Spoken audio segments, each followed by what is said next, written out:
Man, that is an old school intro at this point. It's one of the originals, and it feels just nostalgic. But okay, we are in game number two. This best of three, guys. Again, for the group stage. What is the group number one? So I believe, if I understand how this works, because I think it's like a WCS format, you basically take the winner and the loser, put them together, see who moves on. It's only one advance, I believe, per group, sadly. I don't know, I'll get confirmation on that later, but spawning here in the top left corner of the map, it is the young Terran player. I believe someone's confirmed at this point. He's like 12 years old. Give it up for the orange Terran known as Aqueron here on Aqueron Wastes. Will he have to deal with Archons? I don't know. His opponent in the lower right, though, a blue Protoss, and he's got the skills to pay the bills. It is Nara. I like uncanny. I like unorthodox. You can be the best player in the world, you can be the worst player in the world, but I'll always root for the guy who does something original and different. And Nara, with those storm drops, was pretty darn cool. Aqueron's really gonna have to step up his game if he wants to stay in this tournament. I mean, it's weird. Like, he's got such good control over his units. His APM isn't anything insane, and his splitting, whether it's against storms or whether it's against banelings, has been great. It's been fantastic. But he just can't seem to keep up with production. And I'm really hoping that he can fix that here in game number two. This is the fourth game in a row we've cast him in. Every game, all three times, has been the same sort of detriment, I guess you could call it. Looks like Nara is scouting around for two Raxes or proxy anything, actually. He just wants to make sure that that's not going to be the response to... When you do something like Storm, when you do something cheeky, typically it's like, alright, my opponent's probably going to slap me in the face right back next game. But of course, Aqueron is not doing that. He's going for one Reaper this time, not five. Not anything too crazy.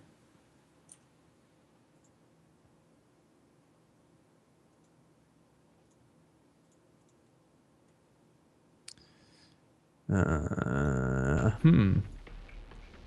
well, only 2 and 2 on gas right now for a Protoss player. Nothing out of the ordinary. It's kind of that economical expansion that eventually comes. I don't really know what you want to call it. It's probably like an official name out there. Because I'm not a scumbag Protoss player, I haven't learned it. But basically you get the Mothership Core, the Warp Tech out at the same time. Sometimes you sacrifice even go for the Stalker a little bit earlier if you want to kill that SCV scout sooner. But yeah, Nexus is going to be coming down at the natural, so nothing too insane about this.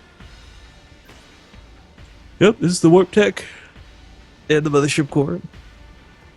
So what's really nice about this too is once the Mothership Core cleans up that SCV, or at least chases it out, it becomes a lot easier for Nara to throw the extra probes on gas and then start going towards something like Blink or Stargate or whatever.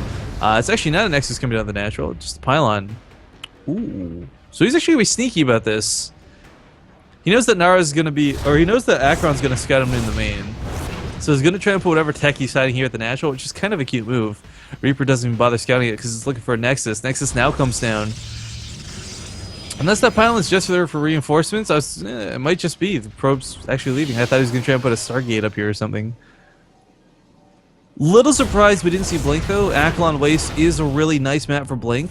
And by nice, I mean it's quite abusively difficult to deal with as a Terran player.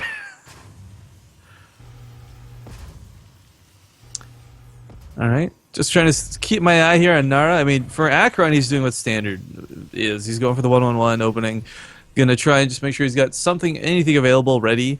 Command Center's even coming up in base to make sure he doesn't lose on the low ground. Nothing is worse feeling than having to cancel a Command Center. Not because of the resources lost or anything like that, but because of how long this building takes to make. So it looks like it's gonna be Twilight Council once again. Hidden Tech not actually gonna be here, and Reaper comes back for another scout. Both players lost their initial scouting workers by the looks of things, so that's okay. Well, for Nara, of course, he would have loved to have kept it alive and snuck it off to like a proxy pylon or something, but that's not a high priority at the moment. 2 Widow Mines, 4 Marines look to be the drop of choice coming out of Aqueron. Now, this can actually be incredibly effective against what Nara's opened with here. By going for the Twilight Council, he's got... There are no forges, no Stargates, no way to detect Broad Widow Mines. So once those go down, that's something that Nara's going to actually have to deal with for quite a long time. Now here comes that Blink a little bit delayed. But like I said, Blink is so abusively good on this map. 3 gates in total, 2 bases. He's going to take some probe losses for sure. Medevac is now moving out on the map. And we'll keep an eye on it and see what it can get done. If there was a forge down, a cannon could be made. If there was a Stargate opener. The Oracle could always use Envision, and of course Robo makes observers, but none of those three things are available, and I think these Widow Mines are actually going to hurt Nara a lot more than they really should.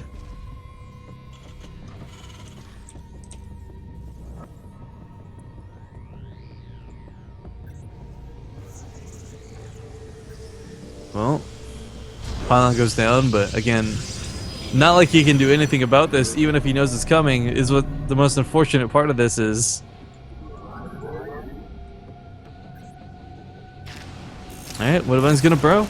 Kills are gonna go off. Kind of wish you would have saved the Marines, but nice hits out of those Widowmines. 6 kills on one, 3 in another, and of course the Marines picking off a kill or two. So 13 workers dead at this point. Stalkers coming to respond.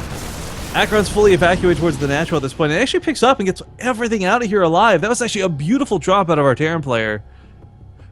And the thing that's so awesome on top of this was that was a standard. That wasn't cheese. That wasn't anything ridiculous. That's just a standard move in TVP that Aqueron simply wasn't available or ready to handle because of his blink.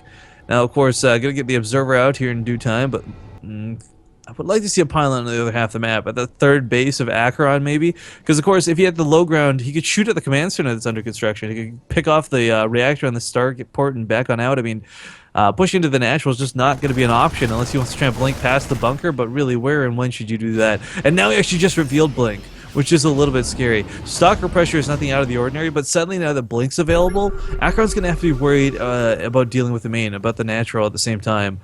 Medevac on the other side of the map, though, will provide some nice counter pressure. There's an overcharge available, but of course no detection still. The observer just popped out. Needs to come back towards the main, but it's going across the map to provide the high ground vision for that Blink. Oh, that's unfortunate. Widowmine's going to go down once again. They won't get the kills this time. Probes were pulled in time, and Overcharge should be able to clean this up. Not focusing the medevac until a little bit later will allow this drop to get away once again, though. Okay, Probe's going to go back to mining right away. Now the pylon comes down across the map. It looks like Blink should be starting its aggression here in just a moment. Normally, this is a situation where we'd be like, oh, a Terran player is going to be screwed because of the timing that the Blink hits, but this Blink is actually quite delayed. This is like a good minute and a half, 2 minutes later than normally you'd have to worry about as a Terran player. That being said, Aqueron, he's got a hell of a lot of Marines, but no Marauders. He doesn't have Stim finished yet. Nara could certainly get some damage done. I think Aqueron is, yeah, he doesn't know which angle it's going to come from, so he's just poised and ready.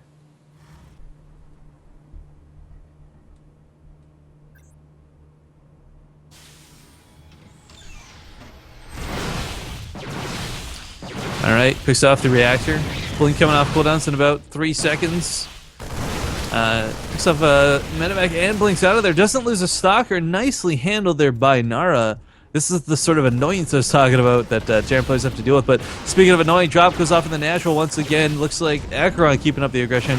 Doesn't get too many more worker kills though. Up to 14 at this point. Scouts the Templar Archives on his way out though.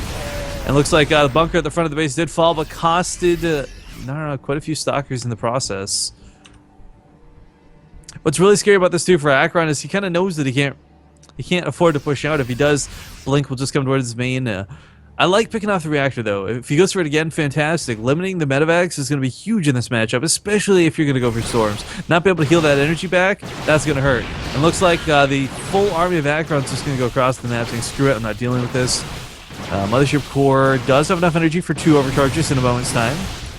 So SCV's pulling the main, blinks out once again with the Stalkers. Should be able to get out alive, but man, there's nothing at home for Nara. Like, he's relying on a very, very, very low army supply count, even if you put on overcharges this, which will be late. There's so many Marauders here, the Nexus might be focused down. This base is dead. And what's worse is the Robo's going to go down with it, which means there's not going to be any Immortals. Oh, Aqueron with this really beautiful push. Good game is called. He ties up the series now 1-1.